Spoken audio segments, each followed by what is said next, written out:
Mega Man 02 Remastered run sought to provide a more clean run than its 2018 predecessor. While 02 isn't the most technically advanced out of the 4 GBA titles, this run was all levels of fun to produce, and now I'm going to show you why. This run's main goal was to take the gloves off, so to speak. 02's form system is, for lack of a better term, underdeveloped. Makes sense because this game was made in only 4 months, by Inti Creates' own admission, which is impressive in and of itself considering the game still turned out great. Even without any crazy self-imposed conditions forced upon myself, most forms didn't offer a whole lot of depth to justify killing a speed run and efficiency style pace over. Casual play, however, is a whole different story, so just keep that in mind while you're watching this. While X form, for example, is one of Zero's most powerful forms for non-bosses, it's mainly a beginner-friendly form. It takes away a lot of the challenge of a no damage run because it fully optimizes your long-range capabilities in a game that's designed to get close and personal. It's one of the main reasons why I placed at least one restriction: minimal buster shot. I know some people feel differently about this, but me personally, if I'm gonna rely on a buster, I'm gonna pop in a Mega Man X cartridge, not a Mega Man Zero one. So that's why I personally don't like X form and only reserve the buster for some of the most boring segments of the stages. So the main challenge here was just making the most of what little Zero could do in comparison to the likes of the previous games, or its sequel, 03. But despite all of that, well, I'd say I'm pretty happy with the results of this particular no damage run. But yeah, let's just get into the first stage,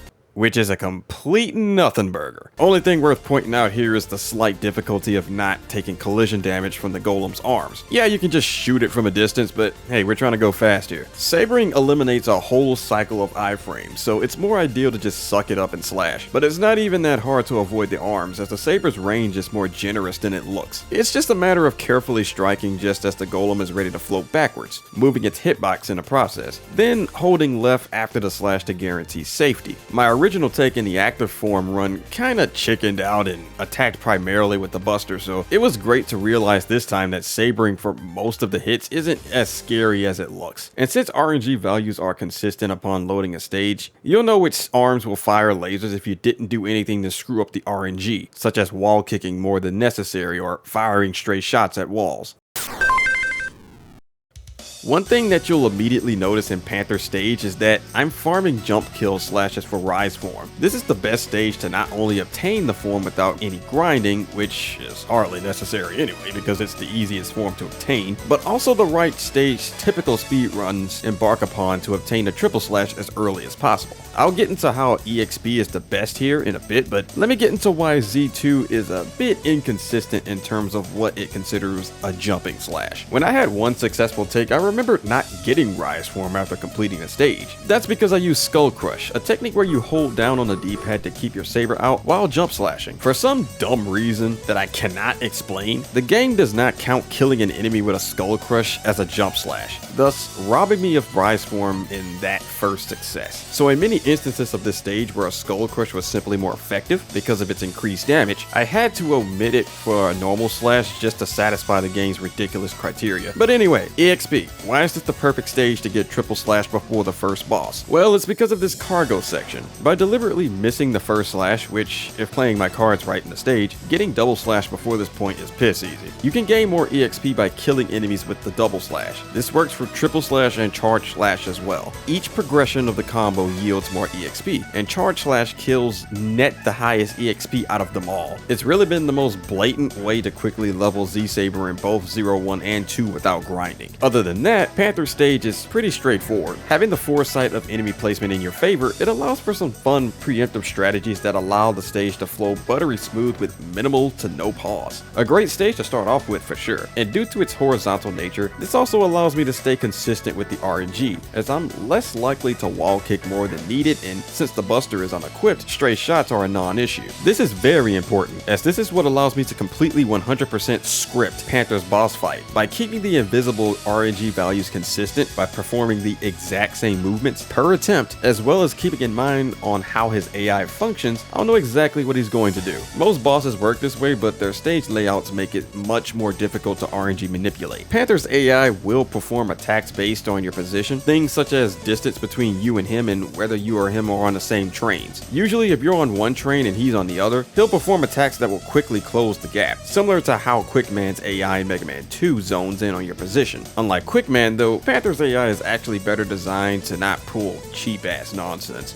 He'll only throw out projectiles or leap above and across the screen if you're on the other train, or use the X skill if you're A rank or above, which doesn't matter how far or close you are to him. While his telegraphing leaves a little bit more to be desired, knowing how to manipulate him based on positioning, in conjunction with being on the right RNG value at the start of the battle, makes him 100% predictable, solidifying him as one of the most fun bosses in this game, because spoiler alert, 02 bosses go fucking hard. Power Room is a pretty unique stage, but with the route I took within, it was the most effective in ensuring I was on the best, most simple path for enemy points, and with enough Pantheons to farm dash slashes, which netted me the active form. This was also an amazing way to cover 2 jobs at once, as using the crawling Pantheons for both full 15 enemy points and active form helped reduce the length of the delay. There's literally nothing I can do about this game's absurd form unlock criteria and enemy rank requirements. At least it's not as bad as 01's. Fucking looking at you, duel in the desert. So just know that every section you see in a run of me pacing back and forth, yeah, I'm not gonna waste precious time pointing out each of those in this video. Thankfully 03 and 04 gave us much more believable ranking requirements. The alternate route is not only dreadfully slower with forced telebomb puzzles, but it rewards us with probably one of the most boring mini bosses in Mega Man history. I honestly have no damn clue as to why I took that path in the old run, but trying to get into the mind of the me of nearly 6 years ago is just a recipe for a painful headache. Obviously, going that path in this new run was a no-go. Moving on to something more interesting, if you're wondering why those generators are getting instantly melted, that's the power of damage stacking tech at play. I went over damage stacking in another video, so check that out after this video if you want to learn how it works. But this is a tech that I also used in the aircraft bombardment stage against the mini-boss, which having overlapping elemental damage completely obliterated that thing. But then we have Mr. RNG himself, Phoenix.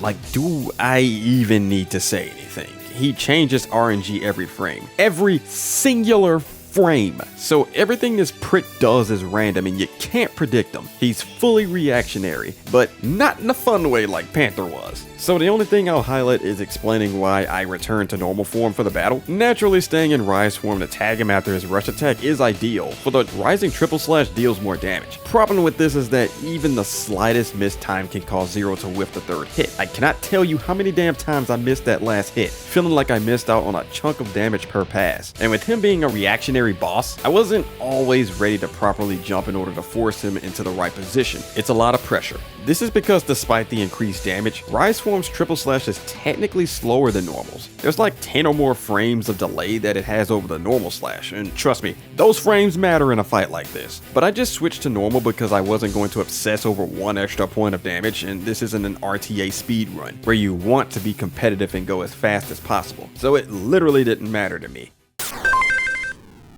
This is one fun as hell stage, and that's saying a lot given my general disdain for ice physics in gaming. And I'll be the first one to admit that I'm terrible at executing the terrain glitch in the Zero games. By pressing both jump and dash at the same time, you can't ignore terrain effects like ice or quicksand in other games. Admittedly, it's something I can still work on and improve, but until the day comes where I'm actually speedrunning in one sitting, I don't really see a need to stress over it. I just abide by the icy bullshit and just move on. God bless the chain rod though. It's at this stage where I can finally begin to show a little bit of its movement practicalities. The reason why chain rod is so misunderstood as a weapon because most players try to treat it as a replacement for a weapon meant for damage, when in reality it's a utility weapon more than an offensive weapon. That's also why the recoil rod and triple rod were heavily misunderstood too, so that's something I aim to show in this run. In a speedrunning environment, it does take away a bit of chain rod's neat pull and grab mechanics, but I bent the rules a bit for certain stages to show a little of that off. But in Polar stage, I mainly use its primary function of Spider-Manning off the ceilings, which is always fun as hell. A minor thing to point out about the Ice Golem though, if you're wondering why I paused for a couple of seconds before finishing him off, that's because trying to slash it immediately will reward you with a face full of collision damage. All golems float like that. The Thunder Golem likes to float back and forth horizontally, while the Ice Golem likes to float up and down vertically, and like before, its hitbox moves with it. So making sure the Golem is at the peak of its float ensures that you won't take collision damage. I didn't have the charge slash yet, so it was the only option to finish it quickly. Now, I know some people were weirded out about the Pantheons being absent in both this stage and the upcoming Forest of Dysis. I'm not sure why this isn't common knowledge yet, or why online sources like the wikis have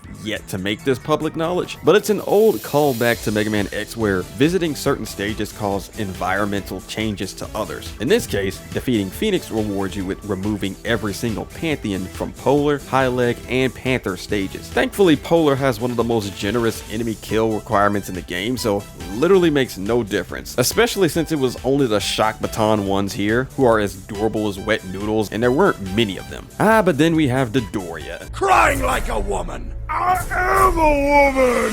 I mean, Polar. More or less the game's punching bag that I just give a mercy kill to. Even when you don't murder her with her weakness, her slow mobility just turns her into a slow-moving practice dummy. I've disrespected her enough as is, so let's just go.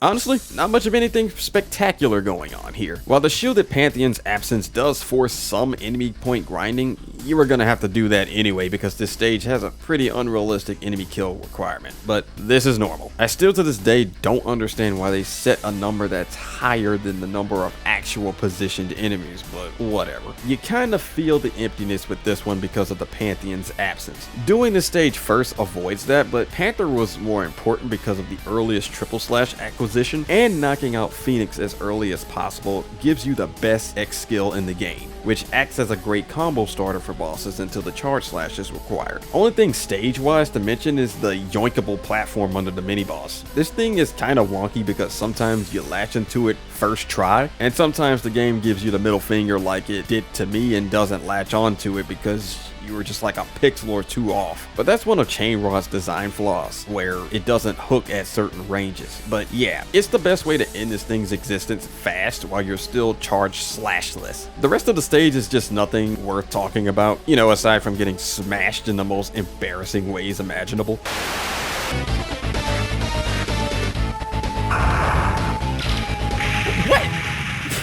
What?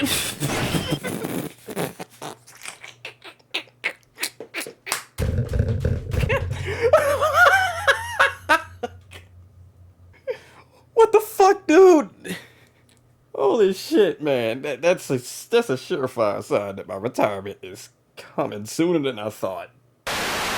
High Leg though, most of this fight I was just biding time for that charge slash to finally be learned, as this is usually the best time to learn it. He's one of the most simple bosses in the game, but he's also one of the most fun to try and destroy before his second phase. Having Tenshozen here is a case example of being able to do this without charge slash if you don't have it yet. He's another boss that jumps towards you and aims his attacks based on your positioning. In the boss rush, I even show an alternate way to manipulate his AI. Since the edges of his giant snake, pause, can be wall kicked, it's really easy to just lock him in the corner if you want to cheese him. But this is one of those fights where it gets more hectic as it goes on, so it's a reward on its own to kill him before he starts playing puzzle games with you. Man, what the fuck? Next.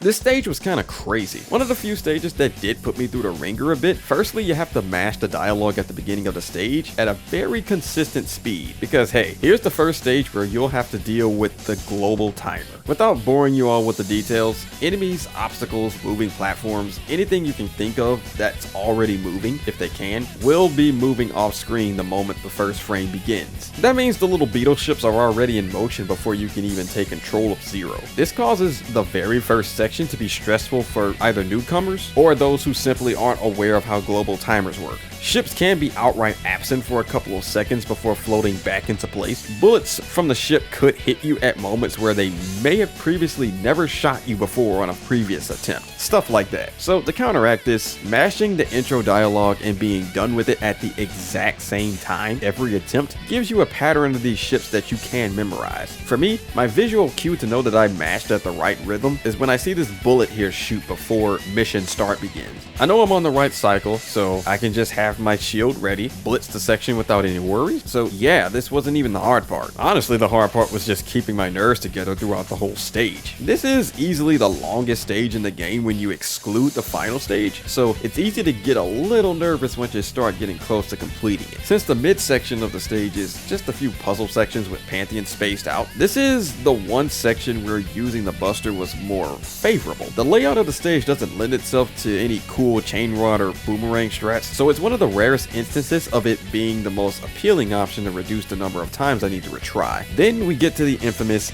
90 seconds room. But as you saw, I have a pretty reliable strat that doesn't rely on cheesing either with the Buster or the boomerang. If you stand in this marked position here, you have a clear view of 90% of the locations the rotating turrets could potentially spawn. The only one you can't see is the one to the far upper left, but I can always predict it's there because if none of them spawn immediately after the other, I know it's over there. So it's a matter of just reacting to where they are, slash them, then move back into the neutral position to have a clearer view of the whole field. Boomerang is just there to account for any mistakes or me timing my jumps a little too late. Plus, sabering is the best option to ensure that I don't obtain any forms that I don't need at the end of the stage. Buster is automatically a no-go because you can easily rack up 50 Buster kills here, giving me the X form, which I did not need, and cheesing with the boomerang could have just given me either defense form or erase form, which I definitely didn't need, because as you saw, this was an opportunity to get power form, which, despite its shortcomings, does lend itself to enabling some shenanigans that I'll get into real soon. Side note, despite the whopper of the 100 plus enemy kill count requirement, this stage does not require a kill grind. See those crates?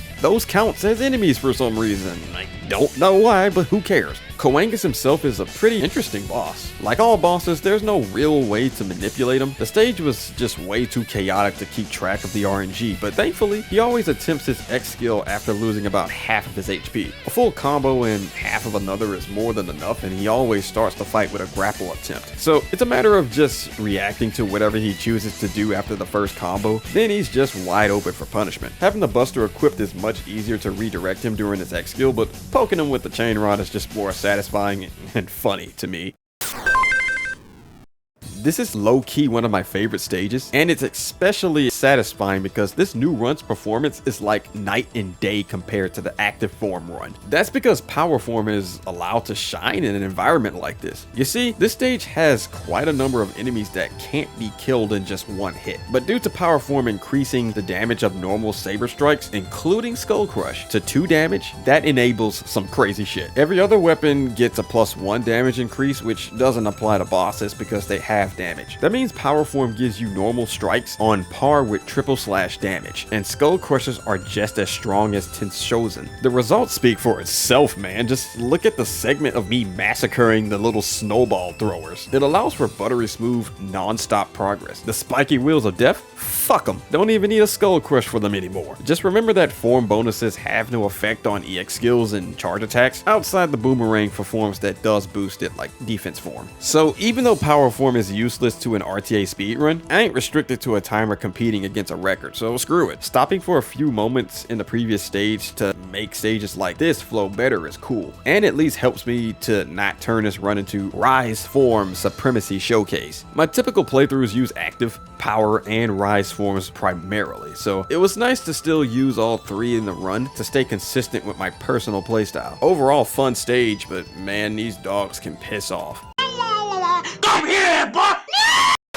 Now, Leviathan is 100% RNG free. She, along with another boss much later, is unaffected by RNG, so she's going to be scripted whether you intend it to or not. So everything you saw here was just me reacting to what I already knew what she was going to do. She sort of copy and pasted from 0-1, just with a few new moves. That's going to be a theme with the Guardians, by the way, so spoiler alert.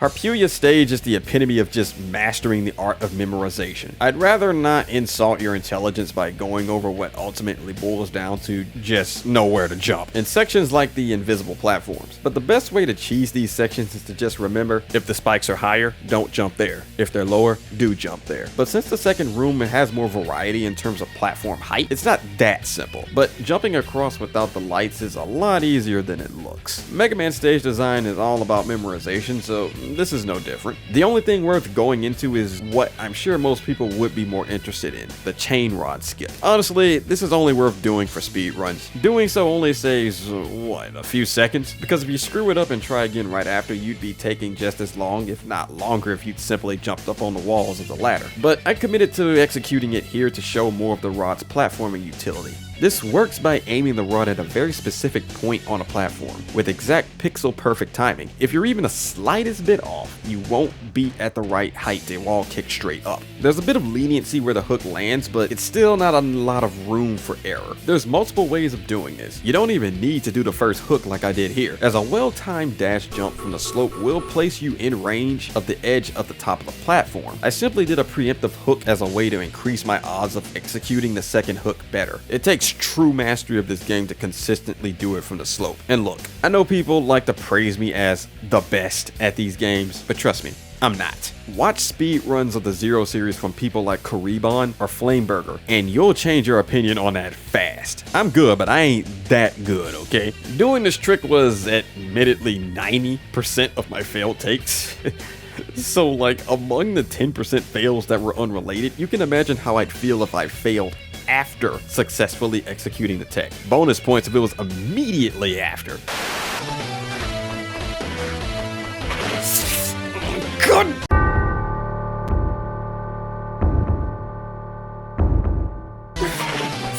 Fuck you! Just like Leviathan, Harpuia is, again, copy and paste of 0-1 fundamentally, but with a few new tricks and a new X skill. He's not as cheesable as he was before, but him being so easily stunnable, even without elemental damage, still makes him the easiest guardian to deal with. Not gonna waste your time here. I'll be preemptive and say that for Fafnir as well, because... well, what's already been said about this stage was mostly covered in the video you'll see on screen here. Go check it out in the card up there in the upper right of the screen, as I use Fafnir's stage in that video as an example on how I generally craft my strategies for my challenge runs. Sure, that video doesn't cover the latter half of the stage, but you can take a pretty good educated guess that my extensive breakdown applies to that entire stage, that the global timer affects the platforming, and it's one of the most execution heavy stages in the game if you want a fast and clean run. Despite this breakdown segment being extremely short, I do have to give this stage its props for being the first of two major roadblocks of this run. Seriously, recording this was hard, and by watching that video, you'll see why. Just like the first round of this, the second round of going to the other forest can be a pretty just there stage. It was nice to get in some more chain rod use in here though, and the mini boss can be cheesed even better here now that the charge slash is in our arsenal.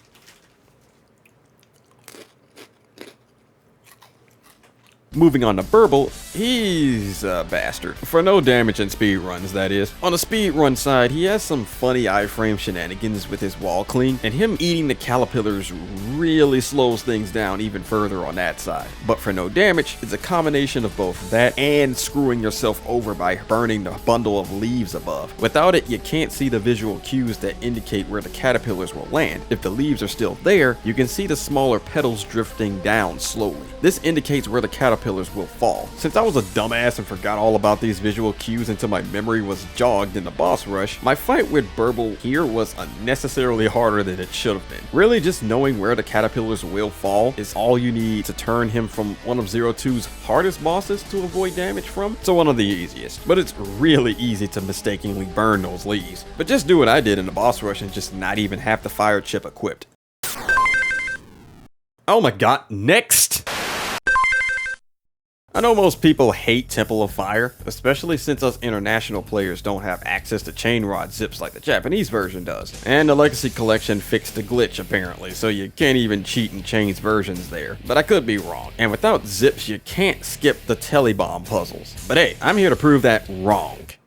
sorta. Casually speaking, there's no getting around the second building of telebombs, because if you paid attention to the Crystal Caves breakdown, this uses the same chain rod tech on the roof. At least it's slightly easier to do here compared to Harpy Boy's stage. The timing of hitting the specific point of the roof isn't as tight, and there's even some room for error if you don't hit the exact spot. The actual difficult part here comes from making sure you pull Zero up right before the swing to the left reaches its peak. If you do this correctly, Zero will gain a bit of height that looks like a little mini double jump, and it'll be just high enough to kick off the ledge. But I have a bit of a theory that this gap to separate the buildings was put here intentionally to encourage the player to explore their options more, because don't you find it at least a bit suspicious that the edges of both roofs are positioned in a way that invites you to try and get up there? Not to mention that certain parts of the roof can't even be hooked with the chain rod, and yet these two edges are perfectly wall kickable, and there's nothing stopping you from traversing the roof if you manage to get up there. The most likely answer is just an oversight on the devs' part, but hey, get a little creative and think outside the box for a second. Inti Creates are very talented but sneaky developers. Just saying, I wouldn't put it past them. Other than that, there's nothing else to really say about Temple of Fire. Fafnir's arm phenomenon form isn't even worth mentioning. Honestly, as great as this game's bosses are, arm phenomenon forms are an exception and they're kind of the low point, so I'm not gonna bore you with an analysis of these three bosses when they're the most straightforward and easily exploitable fights in the game. I mean, just look at how helpless poor Levy is. Dear God. They make up for it by the temples being absolute treats to break apart once you master them. Honestly, the temples are the best place to show off movement tech, especially with areas like chaining over the spike pit and just saying fuck you to the elevator in Temple of Ice. At least the pixel perfect rod hook is a lot easier in her stage, as the timing isn't as strict. I did get kinda extra for absolutely no reason on these ledges though. I cannot tell you how many times I had to retry Temple of Ice because of this, and I have no one to blame but myself. No need to do this at all. All I needed to do was just farm a few fishies for my enemy points, then go on my merry way. But I'm an entertainer, so my sixth sense told me to suffer some more for you guys to make the grind interesting. You're fucking welcome. The game did give me the middle finger in Temple of Wind on one attempt though. To this day, I'm still in awe how this game pulled an Uno reverse and disrespected me.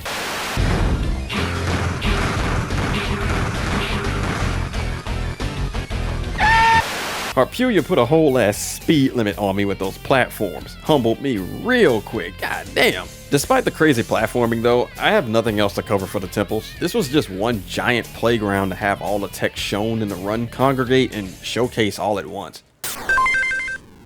What more is there to say at this point though?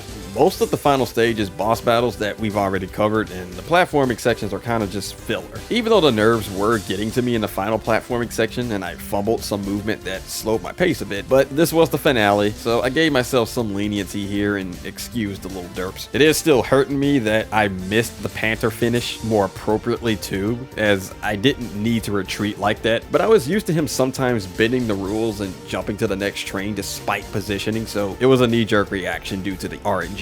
I opted for the safest strategy against Phoenix because fuck him. I crushed Polar's soul to put her out of her misery. High leg was high leg. I properly bullied Slippy's cousin. And then the Beetle Bros. Oh wait, no, this was the fight. The one I told you about earlier where absolutely no RNG is involved. Everything the Beetle Twins do is completely scripted, and because they share a life bar, it allows for some of the most fun exploits in this entire series to pull off. They enable you to do everything this game allows you to, and it's for that reason why it's my favorite boss fight in a Zero series. And it's in the boss rush of all places. How freaking ironic. Honestly, the final stage is the best place for me to fully appreciate Zero 2's strong suit.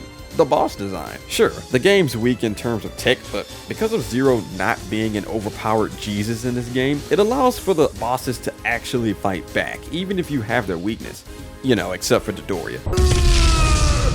And when you do let them play, you get to see just how intricately designed their AI is, how positioning factors into their behavior, and how fucking good their attacks are telegraphed, for the most part. How even some of them like High Leg have full-blown second phases that completely change how you fight them. It's a shame speedruns can't explore them fully because knowledge of the game completely decimates them, but casual fans eat good in this game in terms of boss battles. Hell, even Funny Man El Paso is fun to fight as a final boss. Phase 1, that is. Phase 2 is complete booty cheeks, but we don't talk about him. Unlike Crybaby Dictator of the last game, he's not a total pushover. Sure, no game-breaking exploits are here for the boss battles, fails to lend itself to that, but the fact that El Camino is a genuine threat to a no damage run is at least worth putting some respect on his name. Nerves definitely played a part in why I was a bit of an anxious wreck fighting him. After all, not wanting to sit through a nearly 2-minute unskippable cutscene again is motivation enough to not screw up. But certain attacks and movements of his make him a far more formidable opponent compared to the likes of the two fakers from their respective games. Like how his jumps cover so much range along with how little time you have to react to them, and if you're caught jumping too much yourself, he'll just smack you silly for not respecting his speed. But Dr. Wild still tops him as a final boss for just being all around good shit for both phases, but I digress. And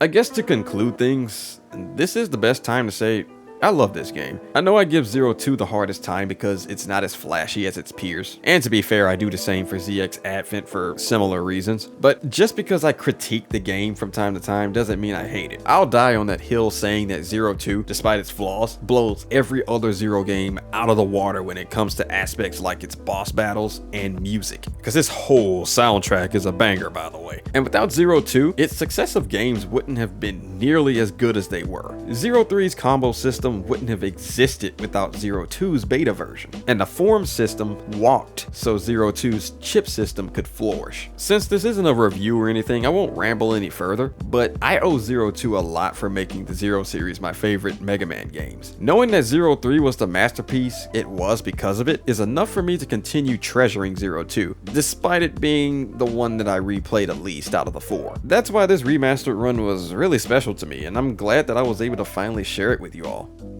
Until next time, though, stay chill, y'all.